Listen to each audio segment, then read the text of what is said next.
Coucou, j'espère que tu vas bien, j'espère que tu as passé une bonne semaine. Aujourd'hui, on se retrouve pour parler de stratégie et j'aime parler de stratégie, on va parler de email marketing et de l'importance pour développer son entreprise. Et pour ça, je ne serai pas tout seul, je suis là avec une experte, Mélanie. Donc, merci beaucoup d'avoir accepté d'être mon invitée et de parler de ce sujet-là, car je sais c'est le copywriting, tout ça, c'est vraiment ton domaine. Et déjà, merci. Bonjour à toutes et à tous. Ouais, merci de ton invitation. Ça me fait hyper plaisir de parler d'un sujet que j'adore, l'email marketing. On va avoir le temps de développer pourquoi. Mais ça me fait vraiment hyper plaisir d'être là et de parler stratégie, de parler copywriting, email, etc. Donc voilà, moi, pour la faire courte, j'ai longtemps été copywriter, donc je faisais du done for you, principalement pour mes clients. Et j'étais vraiment spécialisée dans l'email marketing et dans les pages de vente. Et j'avais vraiment une affection plus particulière pour tout ce qui était lancement de produits. Donc ça c'était vraiment kiffant. Aujourd'hui, je fais plus de done for you en ce moment, mais j'ai envie de lancer une petite offre sur du mailing quotidien. Donc je suis en train de réfléchir à tout ça en cette fin d'année. Peux-tu nous dire comment tu t'es lancée en entrepreneuriat avant de commencer au vif du sujet? Ouais, et ben écoute, j'ai pour habitude de me définir comme une aventurière. Pour faire une très courte rétrospective, j'étais géologue d'exploration pétrolière.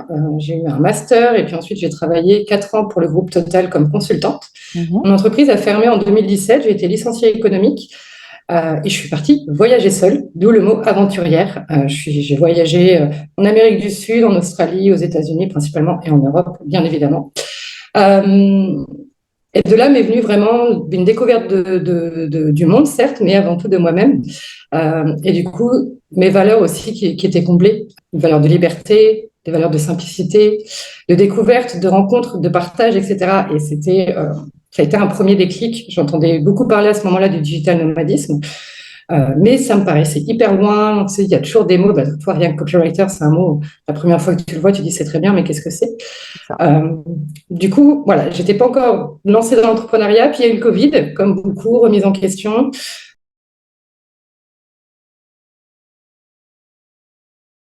Au moment du Covid, je vis à Londres. Je rentre en urgence en France après que Macron nous ait dit que nous étions en guerre. Je prends l'Eurostar, je tombe sur une vidéo de Stan Leloup de Marketing Mania qui parle de comment monter un business en ligne. Et je me suis dit, banco, c'est pour moi. Et au fur et à mesure, en fait, dans la tambouille du marketing digital, une vraie passion pour le copywriting, qui est du coup l'art de vendre en ligne, principalement avec les mots.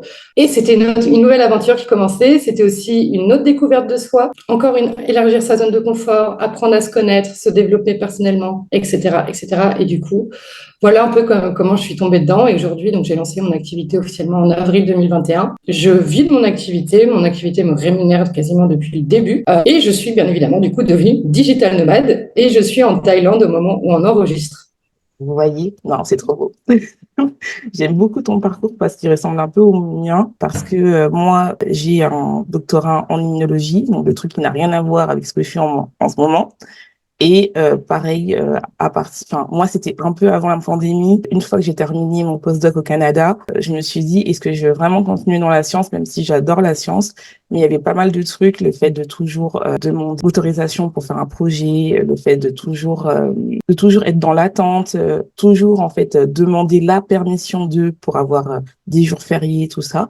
Et quand je suis rentrée en France, et je me suis dit, bon, bah, je vais voir un peu ce que je fais. Quand je suis rentrée en France, j'ai quand même un peu postulé, mais il y avait plus cette envie qui était là.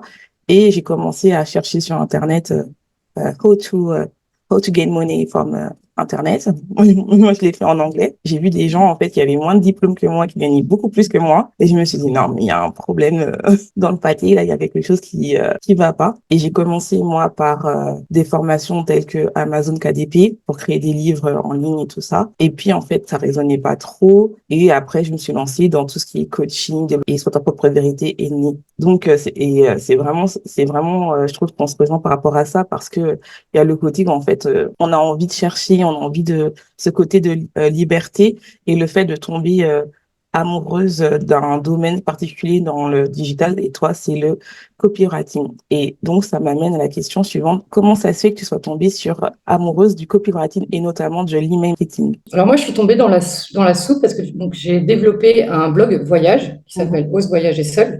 Et du coup, j'avais des problématiques justement de comment capter l'attention. comment faire en sorte que les gens cliquent sur mon article, comment faire en sorte que les gens lisent mon article, comment faire en sorte que les gens s'inscrivent à la newsletter. Et du coup, j'avais vraiment ce côté, c'est là que je tombais sur le copywriting, comment capter l'attention, comment la garder, comment faire cliquer, comment faire en sorte que mon article suscite des émotions, parce que c'est ça qu'on vient chercher. Et là, je me suis rendu compte que du coup, ça s'appelait le copywriting, qui est un métier qui existe depuis plus de 100 ans. D'ailleurs, hein, ça a été toujours au début, on l'utilisait beaucoup sur les publicités visuelles, par des envois par la poste. À l'époque, les copywriters envoyaient leurs lettres de vente par la poste. Et du coup, ce qui m'a le plus plu dans le copywriting, il y a deux choses finalement. Il y a apprendre la psychologie humaine. Comment est-ce qu'on fonctionne? Comment est-ce qu'on prend des décisions? Comment est-ce qu'on passe à l'action? Et ça, je pense, ça a été un très, très grand moteur. Et après, il y a le côté des mots, qui, je trouve, trouver le bon mot, avoir la bonne formule. Et au-delà de ça, tu as vraiment, pour moi, le copywriter, c'est avant tout un très bon marketeur. C'est quelqu'un qui comprend sa cible, qui arrive à positionner une offre, qui arrive à faire une étude de marché, qui met en place des stratégies, qui teste, qui teste, qui teste. Donc voilà, c'était vraiment un peu tout le package où je me suis dit, ouais, non, mais en fait, c'est diversifié finalement. On a l'impression que le copywriter écrit. L'écriture, c'est 10% de notre job. Le principal, c'est d'aller chercher des informations, de comprendre le client, de comprendre les personnes, de comprendre le produit du client, etc. La rédaction, ça vient très vite. Et pourquoi l'email? Mais j'aime bien écrire des emails. C'est vrai que c'est une réponse très bateau, mais de tout ce que je peux rédiger, donc des articles de blog, des publicités, des posts sur Instagram, des stories, même si tout ça reste copyrighté, ce que je préfère, ça reste quand même l'email parce que je trouve qu'on a cette relation avec notre audience qui est complètement différente des réseaux sociaux ou même d'un article de blog. Ou moi-même, quand je lis un article, en général, je le lis, puis je m'en vais, je vais en voir un second, ou je vais faire une autre recherche. Mais je n'ai pas ce côté où je m'accroche, Ouais, je tu comprends. vois, où la personne m'a fidélisé. Contrairement à l'email, justement, où tu fidélises ton audience, tu lui donnes rendez-vous, tu es là, tu es présente. Euh, et ça, j'aime bien. On en reparlera peut-être après, mais ce qui est intéressant aussi avec l'email, c'est que tu peux faire des emails de 10 mots comme tu peux faire un email de 1000 mots, en fait. Il n'y a aucun algorithme qui te dit quoi faire. Et ça, sincèrement, c'est une putain de liberté, quoi. Il n'y a pas d'injonction avec l'emailing et ça fait plaisir, quoi. Non, mais ça, je comprends parce que, enfin, je trouve que moi, je retrouve un peu ce côté-là très liberté avec le podcast. C'est-à-dire, comme tu dis très bien, tu peux vraiment nouer une relation particulière que t'as pas avec le blog, parce que moi aussi, j'ai un blog, Instagram, où c'est très, très juste de la consommation très, très rapide. Et c'est l'algorithme qui fait ça, c'est-à-dire que on consomme, on consomme, on consomme, alors que je trouve qu'avec l'email, il y a ce côté-là où, en fait, la personne, elle est abonnée à ta liste email, donc elle sait pourquoi elle s'est abonnée. Et vu que tu envoies des emails assez fréquemment, ça peut être 1 à 2 fois par semaine, voire plus, il y en a qui font ça tous les jours, et ben tu crées ce lien que t'as pas sur les autres réseaux sociaux parce que notamment si par exemple tu es sur TikTok ou même sur Pinterest ou YouTube, l'algorithme n'est pas fait en tout cas pour que ça soit directement, que tes abonnés soient directement aient accès à ton contenu. Alors que le marketing, je trouve que c'est quelque chose où en fait, bien sûr, il y a le côté où la personne doit cliquer, mais il y a le côté en fait, si la personne va te cocher à ton histoire et elle a envie d'apprendre avec toi, tu crées une relation tellement intime et c'est beaucoup plus facile après de vendre ton offre et tu as moins cette impression de convaincre la personne à travers les réseaux sociaux à faire tout ce marketing qui est aussi super intéressant parce que j'adore ce côté-là.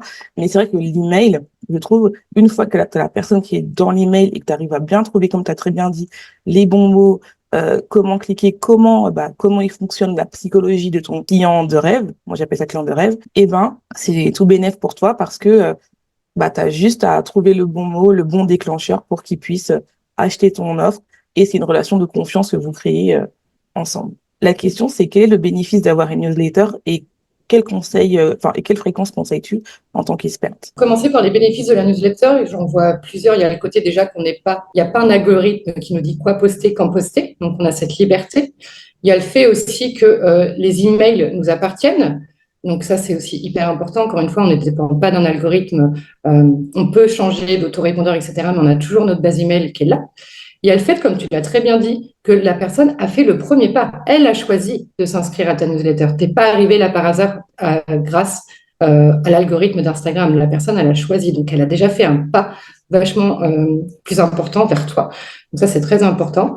Il y a cette liberté vraiment de d'écrire quand tu veux, de ce que tu veux aussi. Moi, je sais que sur ma newsletter, je vais partager plus de choses intimes. Je vais me montrer plus vulnérable que sur les réseaux sociaux, par exemple.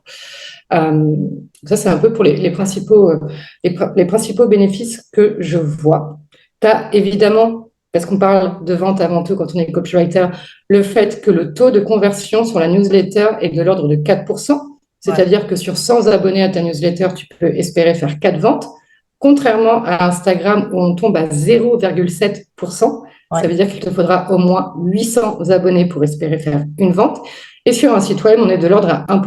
Donc, il faut faire 100 visites, 100 visites pour espérer faire une vente. Et encore, il faut que ce soit sur le bon article que la personne tombe. Donc, effectivement, en termes de vente, en termes de rentabilité, c'est hyper important. En général, on dit que 1 euro investi dans la newsletter, on a un retour sur investissement de 40 euros. Donc, c'est plutôt pas mal. C'est plutôt bon à prendre. Mais qu'en gros, si tu as genre 1000 abonnés à ta newsletter, ça t'assure quasiment un revenu de temps si tu mets en place, bien évidemment, les bonnes offres en face, etc. Le chiffre m'échappe. Et la fréquence, alors moi, minimum, une fois par semaine. J'ai un contre-exemple d'une personne qui envoie une newsletter par mois, qui vient faire un récapitulatif un peu de sa vie de freelance. Et je trouve que ça fonctionne très bien. Par contre, elle est présente quotidiennement sur LinkedIn. Elle publie 1 à 2 fois sur LinkedIn tous les jours. Donc, au moins une fois par semaine, l'idéal, c'est de passer à 2, 3, 4 fois, voire faire de l'email quotidien. Après, ça dépend également de la réception de l'audience.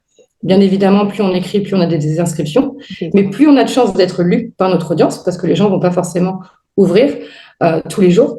Moi, je sais que pendant un moment, je faisais justement, j'avais une newsletter quotidienne, et en fait, les gens, ce qu'ils faisaient, c'est qu'ils mettaient dans un dossier, et quand ils avaient 30 minutes devant eux, ils s'amusaient à lire les 7 ou 8 derniers emails qu'ils avaient loupés. Donc là, on est vraiment on rentre dans la routine des gens, en fait. C'est un rendez-vous, c'est comme avec le podcast où, moi, typiquement, mon podcast sort tous les mardis à 5 heures. Les gens, ils savent que c'est un rendez-vous que je leur donne. Et pour la newsletter, ils savent très bien que c'est le mardi, jeudi, vendredi que j'envoie la newsletter et qu'on vient. Donc, peut-être avant le premier conseil, minimum une fois par semaine et vraiment s'y tenir, quoi. C'est OK de disparaître parce que c'est la vie aussi, mais il y a toujours des techniques un peu pour revenir un peu après une période d'absence ou etc. pour revenir, pour remettre une machine dans la pièce parce que créer cette relation de confiance, c'est aussi ce qui demande le plus de temps, quoi. Oui, c'est ça. Moi, je suis tout à fait d'accord parce que le fait, cette relation de confiance qu'on a avec nos abonnés, ça dépend comment toi tu peux donner ton temps parce que, enfin, surtout pour la vente, il faut quand même que les gens ont confiance en toi. Et le fait, d'instaurer une fréquence, et ça permet en fait aux gens de se dire, bon, j'ai mon rendez-vous du lundi ou j'ai mon rendez-vous du samedi ou mon rendez-vous, peu importe. En tout cas, pour moi, ça me force à être régulière aussi. Le côté où des fois, on a cette phrase, moi, au début, quand j'ai lancé ma newsletter, j'avais ce côté-là où, en fait, non, mais j'ai peur de saouler les gens, j'ai peur de saouler les gens, alors que c'est nous-mêmes, en fait, qu'on se restreint. Et comme tu as très bien dit, c'est que les gens, ils ont cette possibilité, quand ils en ont marre, de te désinscrire. Et donc, ça veut dire que ces personnes-là n'allaient jamais t'acheter au final. Donc, c'est ce côté-là où, en fait, qu'il faut un peu dépasser pour pouvoir, en fait, créer vraiment cette relation de confiance et surtout parler de ta cliente qui fait LinkedIn. Moi, je sais que le fait d'avoir un podcast où je suis assez présente, c'est vrai que je me permets d'être un peu moins présente sur ma newsletter. La newsletter est ouverte, j'ai un bon taux d'engagement parce que vu que je fais aussi tellement de choses à côté, quand je vais dans ma newsletter, c'est pour pas quelque chose de beaucoup plus personnel. Et comme tu as très bien dit, ça que j'aime bien aussi dans la newsletter, c'est que tu peux dire des choses que tu ne dis pas, entre guillemets, sur les réseaux sociaux, parce que ça te permet aussi de construire cette relation de confiance, des choses que tu te permettrais pas de dire dans les réseaux sociaux, parce que c'est pas la même relation de confiance, parce que je trouve que dans les réseaux, c'est vraiment le côté où, en fait, on se positionne en tant qu'expert, un manque de vue pour que les gens s'abonnent à nous, à une newsletter ou achètent nous. Alors que la newsletter, pour moi, c'est vraiment, comme tu as dit, c'est une relation vraiment de limite ami à ami, genre, et tu racontes un peu ton histoire et que, des fois, tu leur dis, voilà, moi, tu te permets de dire, moi, en ce moment, ça va pas, ou moi, en ce moment, j'ai fait un très bon chiffre, et tu leur donnes la motivation que tu le fais pas sur les réseaux sociaux, parce que les réseaux sociaux, l'attention est tellement bas, c'est beaucoup plus facile pour les gens de te répondre, parce que ce côté très intime et très, si j'envoie cet email, personne va savoir, donc je peux enfin m'exprimer comme je veux. C'est vrai qu'aujourd'hui, c'est un vrai métier de capter l'attention. C'est une guerre. C'est une guerre qu'on se livre tous. Nous, seulement déjà en tant qu'entrepreneuse, qu'en tant que coach, formatrice, consultante, freelance. Mais à côté, on est aussi en concurrence avec Netflix, on est aussi en concurrence avec les jeux vidéo, etc. Donc, aujourd'hui, capter l'attention, et de toute façon, c'est pas pour rien que les entreprises, les grosses boîtes, elles dépensent des milliards de dollars dans la recherche de la psychologie humaine. Et pour donner une preuve qui est même plus simple, c'est que le premier livre marketing vendu, c'est Influence et manipulation, écrit par un psychologue. Enfin, voilà, la question, elle est là. Et pour en revenir sur la newsletter, oui, fait que le format se prête vraiment au côté où on instaure une conversation, on instaure une relation. Les gens prennent le temps de répondre. même si souvent quand on lit nos emails, on est dans l'ascenseur ou on est en train de prendre un transport ou machin. Moi, je sais que quand les gens répondent à ma newsletter, je sais que j'ai transmis une émotion qui leur a fait, putain, là, j'ai envie de répondre, tu vois. Parce que il y a ça aussi qui se passe, vu qu'on est bombardé de contenu de partout. Les gens, forcément, ils ont moins le temps de leur côté de commenter, de liker, de répondre à une newsletter, tu vois, parce qu'on est tous bombardés et on ne prend plus ce temps-là parce que pour tous un peu partout et vite, les gens répondent ou qui font l'action que j'ai mis en place dans ma newsletter, c'est gagné en fait. Non, C'est aussi un retour plus immédiat aussi, tu vois, sur ce que tu fais. Que sur Instagram, typiquement, si tu mets une photo de toi, instinctivement, tout de suite, tu vas avoir plus de likes, tu vois. oui, ça Pas c'est. forcément parce que les gens ont lu ton contenu, mais toi, en fait, les chiffres ne veulent pas dire la même chose, quoi. Que Non, sur la newsletter, effectivement, quand tu regardes ton taux d'ouverture, ton taux de clic, ton taux de désabonnement, tu peux mieux cerner le public que tu as en face de toi aussi. c'est ça. Et surtout, comme tu as très bien dit, c'est pas la même chose. Sur Instagram, c'est vraiment le côté je capte, et tu as cette notion aussi de gagner d'abonnés et de convertir en vente. Alors que sur la newsletter, oui, tu as cette notion-là où tu veux convertir en vente, mais tu as aussi cette notion de transmettre plus de choses que tu n'as pas sur Instagram. En tout cas, moi, c'est mon expérience à moi. Moi, je sais que mon Instagram, c'est vraiment le côté où, oui, bien sûr que je vais parler de moi. C'est vraiment une très bonne plateforme pour créer ta communauté. C'est une très bonne plateforme pour partager en story et tout ça, mais j'ai pas la même relation que j'ai, par exemple, sur mon podcast où c'est vraiment, vu que j'ai des podcasts très très longs, où là, j'ai le temps d'aller en détail où les gens qui me suivent depuis des années, ils savent que j'aime parler, ils connaissent ma manière de fonctionner et c'est toujours pas la même relation que j'ai dans ma newsletter où je peux aller beaucoup plus profond et je le vois même quand quand je fais d'autres styles de blogs où c'est des blogs entre guillemets où un peu comme, enfin, je sais pas si tu connais Medium, mais entre guillemets c'est un blog où entre guillemets tu peux être rémunéré directement. Et pareil, je trouve que il y a aussi cette relation que tu as un petit peu sur le newsletter grâce au blog Medium, parce que vu que c'est des writers, des auteurs qui les écrivent, tu as ce côté-là aussi, les gens te répondent et te donnent des feedbacks. Et ça aussi, j'aime bien, parce qu'en fait, même si c'est pas la même chose, mais tu peux créer différents types de relations qui peut après t'amener à grossir encore plus ta newsletter. Et c'est ça que j'aime bien en fait dans les réseaux sociaux et de vraiment comprendre l'importance de l'email marketing parce que au final, comme tu as dit très bien, le but c'est de que les gens signent ta newsletter parce qu'une fois que tu as l'email, une fois jusqu'à que la personne se désinscrive, mais entre guillemets, elle est à toi. Et moi, je prends toujours l'exemple, ce qui s'est passé il y a pas très longtemps, je crois cette année, 2 fois, Instagram a carrément, parce qu'il y avait des problèmes, et les gens, ils commençaient à paniquer. Et moi, je leur ai dit, mais c'est pour ça qu'il faut créer une newsletter, parce que tu peux au moins prévenir. Bien sûr que ça s'est résolu en moins de 24 heures, mais tu peux au moins prévenir, vous inquiétez pas, à tes abonnés. Et même toi, ça te rassure, entre guillemets, parce que déjà, moi, je conseille toujours d'être sur plusieurs plateformes, mais encore plus de créer une newsletter parce que dans ta newsletter, tu peux prévenir, oui, vous inquiétez pas. Bon, tout dépend de ta cible, hein, que ce soit, mais moi, je parle plus aux entrepreneurs, créateurs de compte. Tu rassures ton audience, en fait, et ça, je trouve, c'est vraiment powerful et ça montre bien que on peut pas compter que sur un seul réseau et on peut pas compter que sur, comme tu as très bien, nos abonnés nous appartiennent pas. Alors que la newsletter, ça nous Exactement, ouais. appartient. Exactement. Oui, je me rappelle très bien du shutdown et il y avait des gens qui étaient en lancement. Mine de rien, louper une journée de lancement quand tu n'as que compté sur Instagram, c'est compliqué, tu vois. Ouais. Même si après, bien évidemment, tu peux dire, finalement, la fermeture des portes, elle est un peu plus tard et tout. Mais le stress, en fait, qui est assez fou. Et moi, l'anecdote que j'aime bien raconter, qui date un peu certes, mais c'est que Trump s'est fait virer d'Instagram. Donc, on pense, peu importe ce qu'on pense de l'homme, c'était quand même le président des États-Unis, de la première puissance du monde qui se fait jarter d'Instagram. Donc, ils ont un pouvoir énorme, en fait, finalement. Et demain, rien. Enfin, ça se trouve, demain, n'importe qui peut se lever et son compte a disparu, quoi, pour X ou Y raison, quoi. Et, euh, et c'est ça qu'on ne veut pas éviter, quoi. Ça, c'est la première des raisons. Et au-delà de ça, c'est le taux de conversion derrière, quoi. C'est une personne aujourd'hui qui veut vendre ses services, ses produits. La newsletter, c'est quand même le canal le plus rémunérateur, qui apporte le plus de rentabilité, quoi.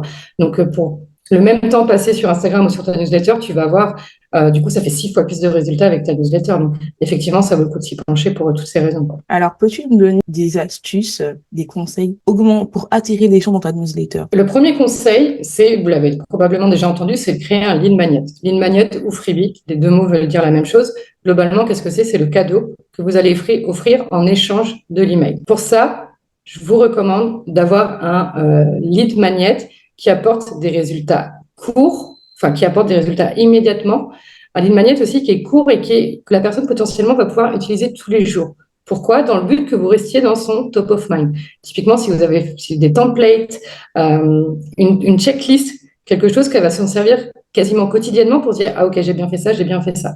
Ce qui marche beaucoup, par exemple, c'est aujourd'hui, c'est les lead magnets qui sont faits sur Notion, c'est-à-dire que vous êtes directement dans le Notion de la personne, et ça, je trouve que c'est intéressant de penser à ça. Et le deuxième conseil, ça serait, et c'est quelque chose qu'on ne pense pas, c'est de communiquer. En fait, c'est pas parce que votre newsletter est gratuite que le cadeau est gratuit qu'il faut pas convaincre les gens de s'inscrire à votre newsletter. Et pour ça, il faut communiquer, il faut donner envie, il faut mettre en avant les bénéfices. Pourquoi est-ce qu'ils devraient s'inscrire? Et c'est un travail qui est hyper intéressant parce que vu que c'est pas monétaire, vu qu'il n'y a pas un échange d'argent, et pour toutes les personnes qui ont du mal à vendre, et bien en fait, ça fait un très bon exercice de parler tous les jours pendant une semaine de votre newsletter. Ça va vous permettre d'être plus à l'aise le jour où vous allez parler de votre offre, parce que vous aurez déjà fait cet exercice. Et pour moi, mettre en avant une newsletter, l'inscription à la newsletter ou mettre en avant son offre, c'est exactement le même travail.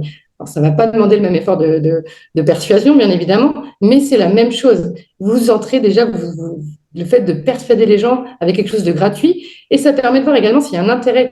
Effectivement, si ça fait des mois que vous passez du temps à communiquer sur votre newsletter et que vous n'avez toujours pas beaucoup, vous avez toujours peu d'inscrits, du coup, ça vous fait poser des questions par rapport aussi à l'offre derrière que vous allez pouvoir sortir. Est-ce que finalement, le problème que vous résolvez, il est assez douloureux, urgent et reconnu?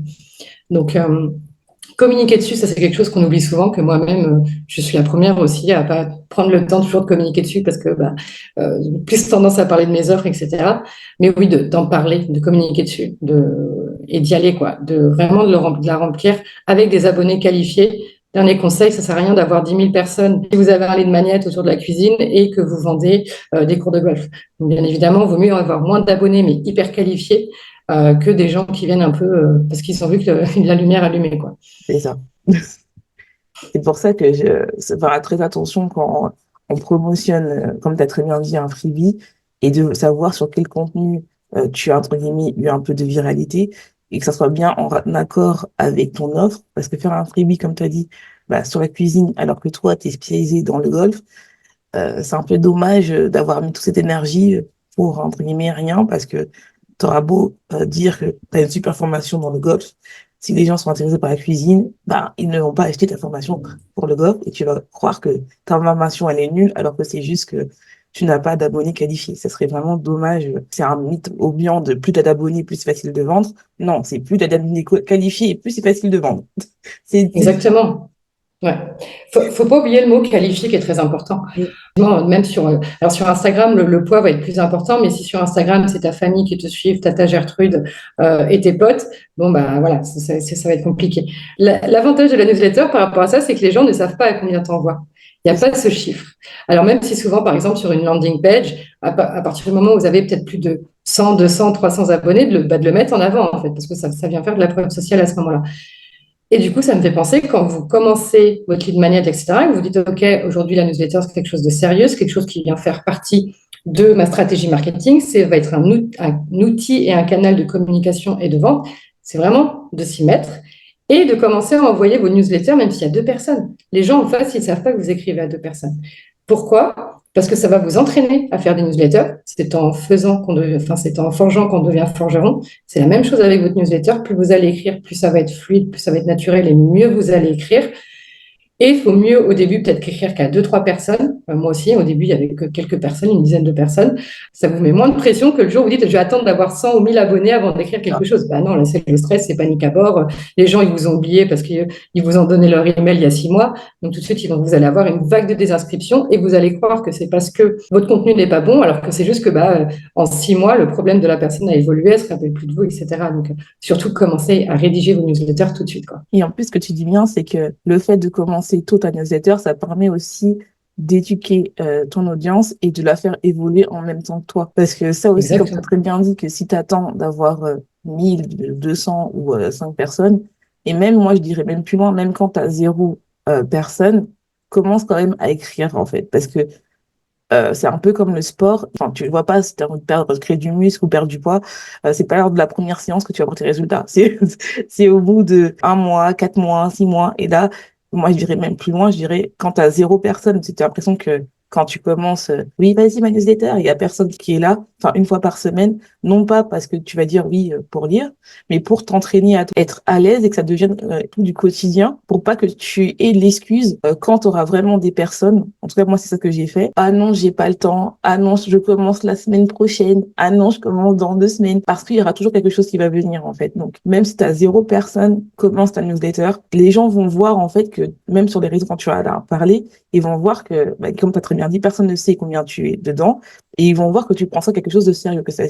Et ça montre aussi que ton business, tu le prends pas en mode baby entrepreneur et on verra ce qui se passe. Ça te pose directement en tant que leader. Tu es ma newsletter, c'est sérieux. Même si là, pour l'instant, j'ai personne, mais je sais que moi, je prends ça sérieusement et que chaque semaine, même s'il y a personne, I commit, comme on dit en anglais, donc je m'engage à envoyer une newsletter par semaine parce que je crois tellement à mon projet que je sais que les gens vont la kiffer, peu importe, même si j'en ai une ou 100, c'est pareil en fait. Et même si j'en ai 0, c'est pareil parce que déjà à la base, tu le fais pour toi en fait. Moi aussi, j'ai des clients qui me disent oui, je vais attendre. T'attends quoi? Faut pas attendre. C'est pas parce que t'as 0 personne, 0 client et c'est la même, et je dirais la même chose pour quand t'as une offre. Pareil, même si t'as 0 abonné et que ta mère qui regarde sur Instagram, parle de ton offre parce que ça te positionne en tant que leader. Parce que les gens, ils ont l'impression que plus t'abonnes, plus tu vends, c'est faux. Moi, je peux vous dire que j'ai des clients qui ont beaucoup d'abonnés et qu'ils ont du mal à vendre parce qu'elles ont tellement habitué leur abonnés à avoir du gratuit et qu'elles savent qu'est-ce qui fait de liker, que les désapprendre à se détacher des likes, c'est dur parce qu'en fait, c'est pas la même stratégie pour vendre et te positionner en tant que leader que juste avoir des likes et être un influenceur. Même si, je dirais quand même, en tant que vu qu'on est réseau, on est un petit peu des micro-influenceurs, si vous voulez, mais c'est pas la même stratégie, quoi. Oui, exactement. La question à se poser, c'est est-ce que tu veux être entrepreneuse ou est-ce que tu veux être influenceuse? Moi aussi, j'ai quelqu'un dans mon entourage qui cherche la viralité, qui cherche la visibilité, mais je me dis c'est quoi l'objectif, quoi? Si tu veux vendre, en fait, ils sont déjà là, en fait. Là, tu as 300 abonnés, tu as forcément des clients dedans, quoi. C'est ça. Si tu veux être influenceuse, effectivement, c'est un autre métier. Là, tu vas vendre le temps d'attention de ton audience à d'autres entreprises. Mais oui, c'est pas le même métier. Et effectivement, je suis tellement d'accord avec toi. Et pour moi, c'est une erreur que j'ai faite. J'ai pas construit mon offre tout de suite. J'ai attendu, tu vois, parce que syndrome de l'imposteur, parce que plein de choses, tu vois. Euh, et en fait, c'est vrai que les gens, ils s'habituent à avoir du tout gratuit, quoi. Et le jour où tu fais, hé, coucou, en fait, j'ai un truc à te vendre, bah, ils sont pas habitués. C'est vrai qu'il faut les habituer à ça. Donc, du coup, bah, plutôt tu as une offre, plutôt en plus, tu t'exerces. En fait, il faut savoir que. Alors, moi, ça me fait sourire. Mais j'ai une cliente l'autre jour qui me dit, ah non, mais je publie pas ma page de vente. Imagine s'il y a quelqu'un qui prend mon appel et toi, elle ne sentait pas prête. C'est comme si, en fait, à partir du moment où tu mets ça dans la C'est matière, ça, tu vas ça veut avoir dire 10 qu'ils 000 vont cliquer. personnes derrière. Bon, Oui, bah non, en fait, la réalité, c'est pas comme ça que ça se passe. Donc, non, en fait, et le fait de parler, tu prends confiance en toi, tu arrives à comprendre quels arguments font mouche en fonction des retours que tu as. Notamment, moi, j'utilise les stories pour faire ça. Pareil pour les newsletters, etc. Donc, comme tu dis, on prend ce rôle de leader, ce rôle de chef d'entreprise en se disant, OK, ce que je fais, c'est sérieux, en fait. c'est Je ça. suis régulière sur mon contenu, sur ma newsletter, je parle de mes offres, et effectivement, tout de suite, ça te pose, quoi. C'est ça. Et surtout, en fait, ça montre à ton audience, en fait, que, ah ouais, donc, tu deviens la solution à leurs problèmes. Parce que, oui, tu as très bien dit, être influenceur, avoir la viralité, c'est cool, hein. C'est bien pour l'ego. En tout cas, après, ça dépend de la stratégie. À moins que tu veux très bien dire, faire devenir UGC, il n'y a pas de souci là. Oui, et encore même maintenant, tu peux devenir UGC même avec 1 000 abonnés. Donc, même avec moins de 1 000 abonnés, tu peux très bien commencer à parler des produits des autres. Donc, tu n'as même plus besoin de cet aspect viralité parce que même les marques, ils ont compris que ceux qui vendent de plus, c'est pas les plus grands influenceurs, c'est les micro-influenceurs. Donc déjà, la viralité, c'est vraiment pour moi, pour l'ego. Et bien sûr, quand on est entrepreneur, on veut être beaucoup plus vu, c'est normal aussi, hein, parce que on travaille pour ça, on a envie d'être reconnu, ce qui est normal. Mais au début, enfin, pour moi, c'est vraiment de se positionner en tant que leader et surtout bah, faire de l'argent vite, parce que sinon, si tu travailles, enfin, si tu n'as pas d'argent, c'est un hobby. Enfin, je veux dire, et moi, c'est comme je dis toujours à mes clients, on n'est pas des associations. Mm. Et c'est vrai que le côté, moi, comme tu m'as fait rire tout à l'heure quand tu as dit oui, j'avais parlé ça de ma cliente. Moi, c'est pareil. J'avais une de mes clientes, là, maintenant, elle a changé, mais elle me disait, mais en fait, il faut que faut absolument que ma page de vente soit parfaite pour pouvoir la mettre. Mais j'ai dit, mais tu crois vraiment, à moins que ton audience, elle est vraiment chaude, ça va pas. J'ai dit, ça arrive, hein. J'ai dit, ça arrive, il n'y a pas de souci. Il faut d'abord qu'ils comprennent que c'est pas parce que tu mets une story et que tu mets, clique le lien ou envoie-moi un DM que directement les gens vont acheter. Ça serait magnifique.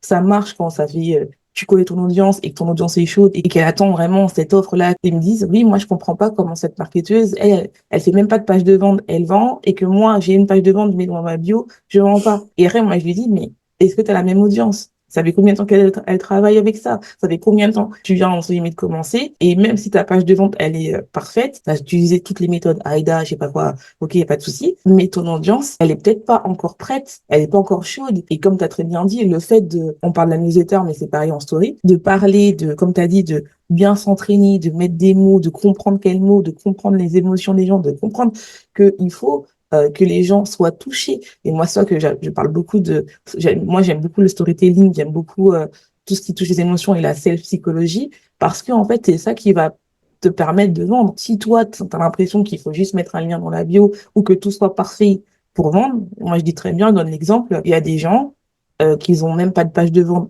qui vendent. Deuxièmement, il y a des gens qui ont une page de vente toute pourrie et qui vendent. Donc, c'est vraiment c'est vraiment et ça qui est important.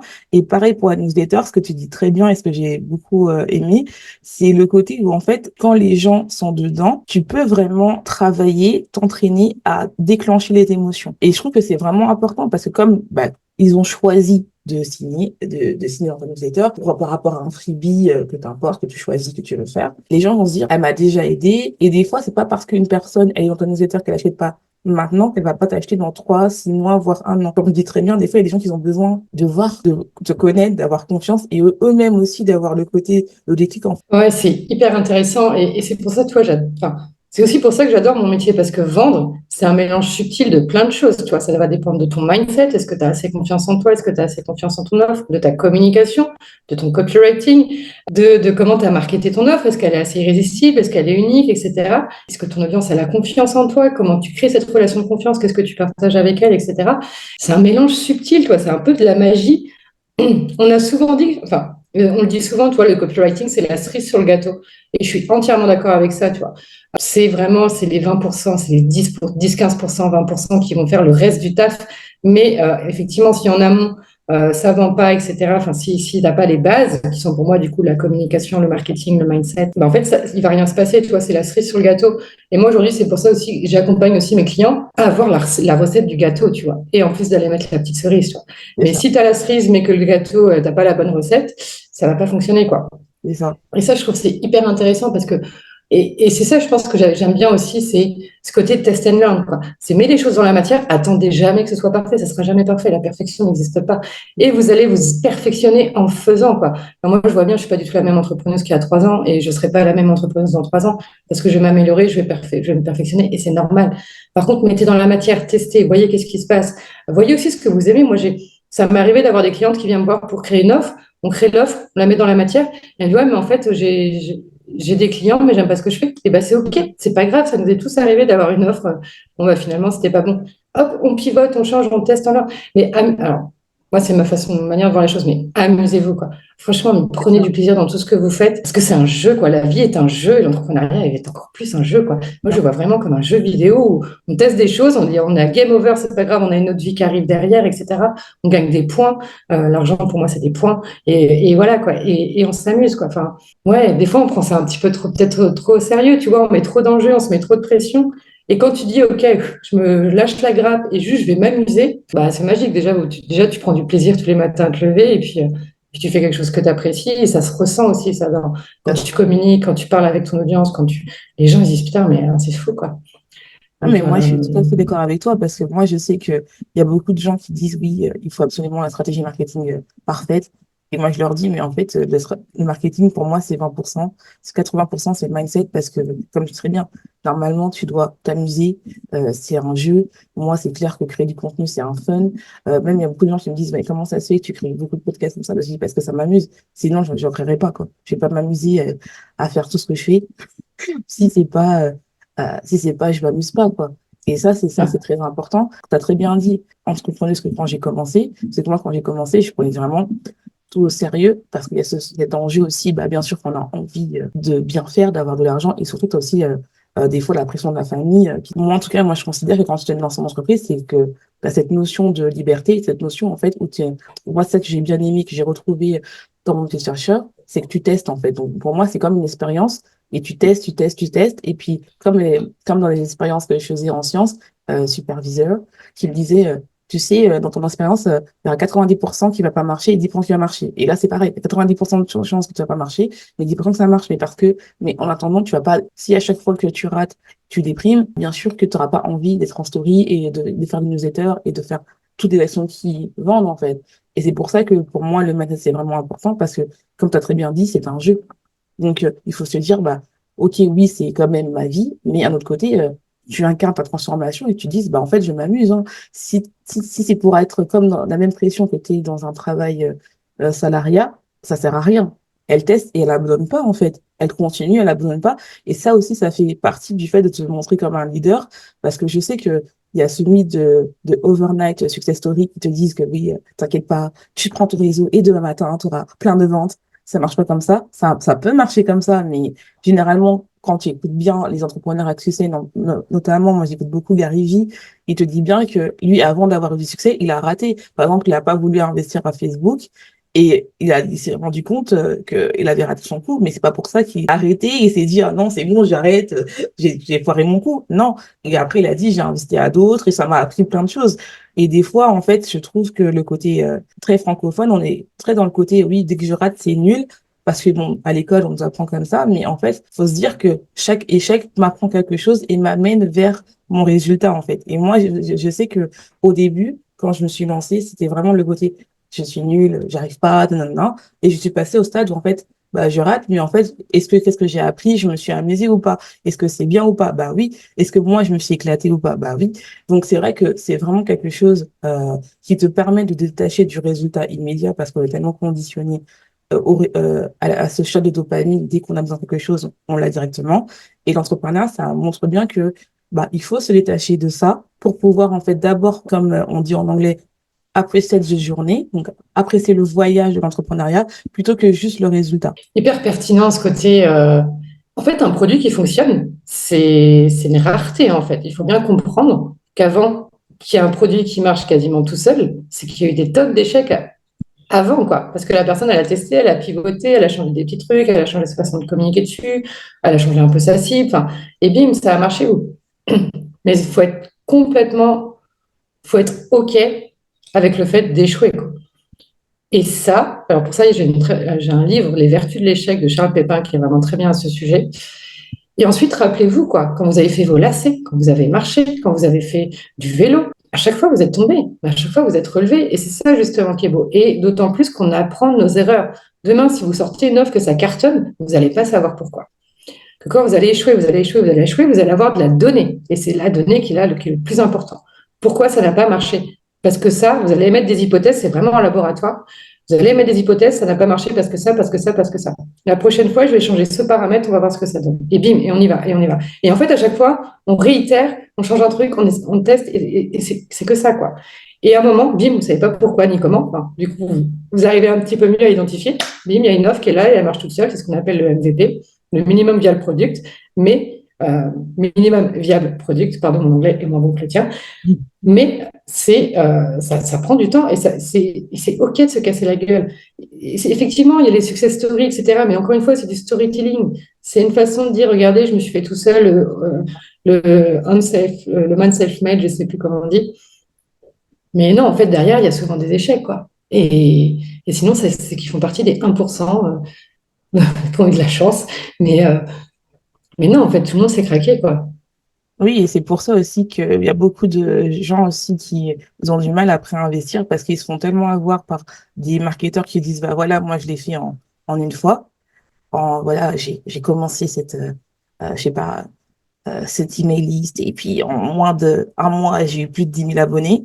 Sauf que, sauf qu'il t'a pas dit que lui, ça fait des mois et des mois qu'il travaille dessus ou bien peut-être qu'il avait déjà une communauté ailleurs et qu'il a juste fait tel ou tel truc. Et toi, tu vas prendre cette information, tu n'auras pas les mêmes résultats et tu auras l'impression que la personne, elle t'a menti.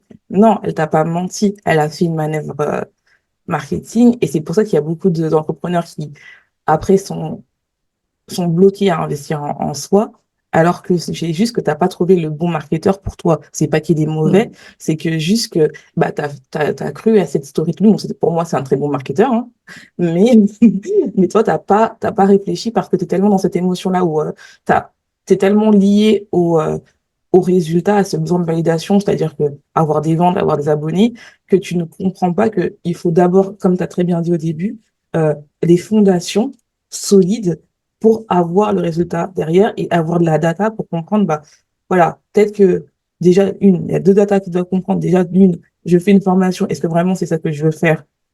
Oui ou non? Et deuxièmement, est-ce que vraiment mon audience, elle veut ça ou pas? Et troisièmement, je rajouterai une data. Est-ce que le client idéal que je design ou le client de rêve, parce que moi je suis pas très client idéal, est-ce que mon client de rêve que j'ai choisi, vraiment j'ai envie de travailler avec lui? Et ça arrivé à une de mes clientes où en fait, elle a tiré des personnes et elle s'est rendue compte que, ah bah non, moi je suis pas travailler avec eux en fait. Et donc, on a pu retravailler sa communication et retravailler ses buyer tags, enfin, comment on dit en français, ses types d'acheteurs pour vraiment comprendre quel type d'acheteur elle voulait. Donc ça, c'est vraiment important de comprendre que oui, des fois, oui, c'est beau de croire à la success story, mais des fois, ta journée à toi, c'est très important parce que comme tu t'as très bien dit, bah, c'est un jeu, c'est un voyage, c'est quelque chose où en fait, on apprend, on se développe. Et ça, pour moi, je suis convaincue que se faire accompagner, c'est vraiment important et ça te permet d'apprendre, ça te permet de comprendre et surtout quand on investit en soi, de vraiment comprendre avec quel marketeur on veut travailler. Parce que oui, il y a beaucoup de gens qui se font attraper et je sais que c'est génial de se dire, bah voilà, je vais travailler avec cette personne-là parce qu'elle a des millions d'abonnés. Mais des fois, cette personne qui a des millions d'abonnés, elle a des stratégies que toi, tu ne peux pas parce que tu n'as pas le même niveau euh, qu'elle et toi, tu vas croire que ça ne marche pas. Mais oui, c'est normal, ça ne marche pas parce que tu n'as pas la même visibilité, tu n'as pas la même aussi communauté que cette personne-là. C'est un travail éducationnel qui est assez compliqué à faire. Moi, pareil, j'ai mon audience, elle va acheter chez telle personne parce que, je sais pas, elle fait 5K par jour ou peu importe, tu vois. Mais en fait, et forcément, tu as ce côté, je veux être comme elle. Ouais, mais attends, vous partez pas du même niveau, quoi. Enfin, et du coup, forcément, les méthodes qu'elle va t'enseigner, bah, elles sont pas adaptées à toi. En fait, la personne, elle est entre guillemets trop haute. Toi, moi, j'aime bien l'image de l'échelle. La personne, elle est au barreau 10 et toi, tu es, au barreau 1. C'est Comment ça. veux-tu qu'elle tende la main pour t'élever? En fait, ça peut marcher, mais c'est compliqué. Que si tu prends une personne qui est au barreau 2, au barreau 3, là, la personne, elle peut te prendre par la main. Et elle va te montrer des stratégies qui sont non seulement récentes, parce que les gens qui sont là depuis 2, 3 ans, 5 ans, on l'a vu évoluer le marché. C'est plus le même, hein, les stratégies qui marchaient il y a 2, 3 ans. C'est pas la même. Elles sont plus vraiment au goût du jour. Il y avait moins de concurrence il y a 2, 3 ans. C'est Il y a ça. 2, 3 ans, faire une newsletter, c'était aujourd'hui quasiment tout le monde a une newsletter. Enfin, tout change. Et du coup, forcément, une personne qui est là depuis longtemps, bah ouais, elle va t'enseigner des stratégies qui ont marché pour elle, mais qui ont marché pour elle il y a 5 ou 10 ans, et c'est plus possible en fait. Donc, ouais, effectivement, bien choisir son marketeur, et bien choisir, je pense qu'aussi, il y a un petit peu de ça aussi qui est important. Euh, Bah, quelqu'un qui a les résultats que vous voulez, tu vois. Et pas forcément, je parle pas uniquement de la belle vie, des 100K, du yacht à Dubaï, enfin j'exagère un peu, mais parce que ouais, moi, des fois, quand je rentre dans certaines coulisses de ces personnes-là, je me dis, ouais, en fait, c'est pas très beau, quoi. Bah, moi, je suis d'accord avec toi. Faites attention, en fait. Enfin, Ouais, moi, je sais que le côté humain, c'est le plus important. Faites attention avec qui vous investissez, effectivement. Regardez pas que les paillettes, en fait. c'est ça. Regardez, essayez de comprendre déjà comment la personne a fait pour y arriver et si c'est toujours possible aujourd'hui, tu vois. Parce que toi, typiquement, ça m'énerve encore, les gens disent créer du contenu, mais arrêtez de créer du contenu, tout le monde crée du contenu. Faites autre chose, en fait, parce que le contenu, en tout cas sur les réseaux sociaux, hein, c'est mon point de vue, ça sert plus à grand-chose, quoi. En fait, Parce qu'on est tous là en train de se tirer la bourre et faites le pas de plus, faites ce que les autres ne c'est font ça. plus. Et typiquement sur Instagram, réseau social, plus personne ne crée des liens en MP. Allez en MP, hein. Moi, tous mes clients que j'ai convertis sur les 6 derniers mois, c'était en MP. Moi, Parce que je suis la seule. Je suis la seule à être dans leur MP, quoi. Et je crée plus de contenu. non, mais je suis d'accord avec toi. Moi, je suis d'accord dans le côté, faites les choses qui ne disent pas. Après, moi, je suis pas d'accord avec toi comme quoi le contenu ne marche pas. Je pense qu'il faut trouver le contenu où avec toi, ça résonne et ça marche. Parce que moi, je sais que j'étais dans cette phase, je suis en train de oui, il fait du contenu sur Instagram et tout. Moi, Instagram, c'est pas ma plateforme de cœur. Je pense que mon audience, elle le sait. Mais mes clients, elles, quand elles créent du contenu, elles marchent. Mais je dirais aussi que pour moi, ce qui marche, c'est plus le côté où je m'éclate, en fait, comme tu as très bien dit. C'est tout ce qui est blog, tout ce qui est podcast. C'est là où je convertis le plus. Parce que, en fait, je pense que créer du contenu, Oui, mais si vous faites tous la même chose, ça ne marche pas. Donc, quand tu crées du contenu, et tu as très bien dit, c'est trouver ta spécificité qui te permet en fait de te différencier et d'attirer ton client idéal. Parce qu'il y a des gens qui aiment le contenu. Moi, je suis quelqu'un qui aime le contenu et j'adore consommer du contenu. Donc, je ne dirais pas que le contenu est mort, mais je dirais que il faut trouver une manière où toi, tu t'amuses pour que ton client de rêve se dise, bah, vu qu'elle a la même manière de communiquer que toi, elle va rester des heures. Et ça, c'est vraiment important. Par exemple, moi, j'aime le contenu long, j'aime les podcasts longs, je consomme beaucoup de podcasts, c'est pour ça que je choisis le podcast. J'aime le blog, j'aime tout ce qui est blog, et c'est pour ça, en fait, que euh, je fais des blogs, je fais beaucoup de collaborations euh, en blog, en français et en anglais, qui me permet de convertir. Donc, c'est vraiment quelque chose en fait, comme tu as très bien dit, il faut faire tout, tout ce que les gens ne disent pas, ne font pas. Les gens disent que le blogging, c'est mort. Moi, je suis pas d'accord. Tu peux faire beaucoup d'argent dans le blogging, mais il faut être beaucoup plus intelligent. Si tu fais tout ce que, là, c'est en ce moment la trend oui, je vais sur Pinterest, je m'ai fait de l'affiliation. Euh, non, ça marche pas comme ça. Pourtant, je suis une experte Pinterest. Ça marche pas comme ça. Donc, il faut vraiment se calmer. Mais si tu utilises Pinterest pour vraiment trouver des bonnes stratégies, ça peut te permettre de faire de l'argent. Mais arrêtez, comme tu as très bien dit, d'aller dans les trends, d'aller dans le côté hype, côté paillettes. Parce que dès que c'est l'argent facile, c'est jamais facile. Vraiment. Et ça, c'est vraiment important. Et je sais que comme on dit, enfin, moi, je sais que j'étais rentrée dans la trappe du côté, vas-y, sur Instagram, investis dans une formation Instagram, t'inquiète pas, tu vas vendre grâce à ton contenu. Ça marche pas comme ça. Donc, c'est vraiment des stratégies à, à apprendre. Et comme moi, ce que j'adore, ce que tu as dit, c'est vraiment ne regardez pas les paillettes. Ne regardez pas les paillettes. Et j'ai l'impression en plus que plus il y a de paillettes, alors j'ai pas envie de faire de généralité parce que je les connais pas tous, tu vois, mais j'ai l'impression que plus il y a de paillettes, plus il y a du fake en fait. Enfin, je sais pas, j'ai pas envie de généraliser parce que. Ça, je sais, franchement, je te jure, moi, je suis pas dans les trop gros entrepreneurs. Moi, c'est vrai que je me suis d'abord, peut-être parce que je me suis déjà brûlé les ailes, c'est pour ça que maintenant, je préfère les petits entrepreneurs parce que c'est là où tu vois vraiment le travail et c'est là où moi, j'ai eu le plus de résultats avec des petits, enfin, mes coachs sont pas des gros entrepreneurs et depuis que je suis avec eux, j'ai beaucoup de résultats. Et mes clients, elles me disent, mais franchement, heureusement que je t'ai trouvé. Putain, j'aurais pas cru. Alors pourtant, tu n'as que 300 abonnés, mais voilà, avec toi, j'arrive à avoir les 5K, quoi. J'ai dit, eh ouais. Et tu as très bien dit, c'est des personnes, avant, il y avait très peu de monde. Et ces personnes-là, vu qu'elles ont déjà la communauté, elles se renseignent très peu sur les nouvelles stratégies, parce que vu qu'elles ont déjà leur communauté, et à côté, est-ce qu'elles ont tort? Non, parce qu'elles vendent, tu vois. Après, ça dépend de leur stratégie. Et je pense qu'il y a des gens avec leur stratégie, ça marche, mais moi, je pense que comme tu as très bien dit, vu que maintenant, il y a beaucoup plus de concurrence, par exemple, si on veut développer sa newsletter, il faut trouver des stratégies beaucoup plus intéressantes. Parce que si tu fais comme tout le monde, ta newsletter va toujours rester à zéro, que ton email soit super joli ou à le dernier template à la mode, le dernier Notion à la mode et tout ça, ça ne marchera pas. Enfin, ça, je l'assure, faut trouver des stratégies et tout qui fonctionnent pour ton audience. Ça marche très bien, la conversion d'une manette. Mais si tu fais comme tout le monde, par exemple, là, c'est la fin de l'année et tout le monde va faire des planeurs, franchement, enfin, trouve autre chose, quoi. Enfin, je veux dire, oui, c'est facile de faire un planeur, mais faites autre chose parce que tout le monde va faire un vision board. Et moi, je dis très bien pourquoi les gens vont acheter la copie quand ils peuvent prendre l'original, sachant que l'original a beaucoup de paillettes. Ouais, c'est hyper intéressant. Mais c'est souvent une des questions qui peut aider, peu importe dans ce que vous faites, c'est de vous dire, OK, qu'est-ce que fait tout le monde et en quoi je peux être aussi en désaccord, tu vois, pour aller un peu se démarquer aussi par rapport à ça, tu vois, parce que il y a forcément des choses dans votre thématique sur lesquelles vous n'êtes pas d'accord, vous n'êtes pas aligné, etc. Et ça va être de prendre le contre-pied de ça, quoi. Différencier, c'est une obligation. Là, pour le coup, il y a tellement de monde sur le marché et les marchés sont tous saturés. C'est que ouais, tout va passer par là, quoi. Et c'est vrai, effectivement, tu l'as très bien dit, c'est de prendre le contre-pied, quoi. Et c'est génial, en fait, c'est ce qu'on appelle le mécanisme unique, que du coup, qui va être que unique, qui va être que à toi. Et du coup, si les gens ils veulent tes résultats, bah, ils sont obligés de passer par ton véhicule. C'est Et ça. c'est ça qui est génial.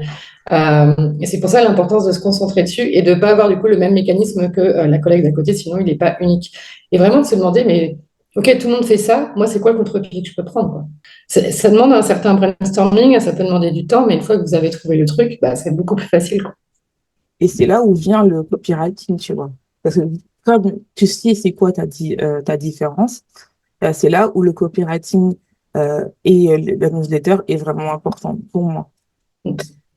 Alors, j'aimerais te poser deux dernières questions pour clôturer ce podcast, car j'ai vraiment apprécié cet échange. Déjà, si on veut travailler avec toi, on fait comment? Alors, le plus simple, c'est d'aller sur Instagram. C'est là où je suis la plus présente, parce que je suis quotidiennement en story. Donc, c'est @comel, COMAILE. Mhm. Et voilà, tu viens papoter en MP et après, on voit ce qu'on peut faire. En fonction de tes besoins, soit je t'envoie vers la newsletter, soit juste on papote, parce que moi, j'adore parler de tous ces domaines, de tous ces sujets. Donc voilà, je pense que le compte Instagram, c'est le plus simple. De toute façon, je mettrai ton lien en description et vous le verrez sur la vidéo YouTube, ça sera directement écrit. Et j'aimerais te demander quel est ton mot pour conclure cet épisode. Hmm. Hmm, Oser. Oser. J'adore. Hmm. Oser. Ouais. Non, mais c'est ça, c'est y aller, tu vois. Il y a un moment aussi, on est devenu entrepreneur pour tester, pour expérimenter, pour explorer cette créativité, pour faire des choses qu'on ne pouvait pas faire dans le salariat. Et finalement, on se rend compte quand on est devenu entrepreneur, qu'on a fait notre sirette, bah, on n'y va plus, quoi. Donc, ouais, go, quoi. Mettez dans la matière, les gens, ils vous regardent pas, en fait. Allez-y, amusez-vous, quoi. C'est ça. Alors, 2024, oser. Yes. En tout cas, nous, on va vous laisser.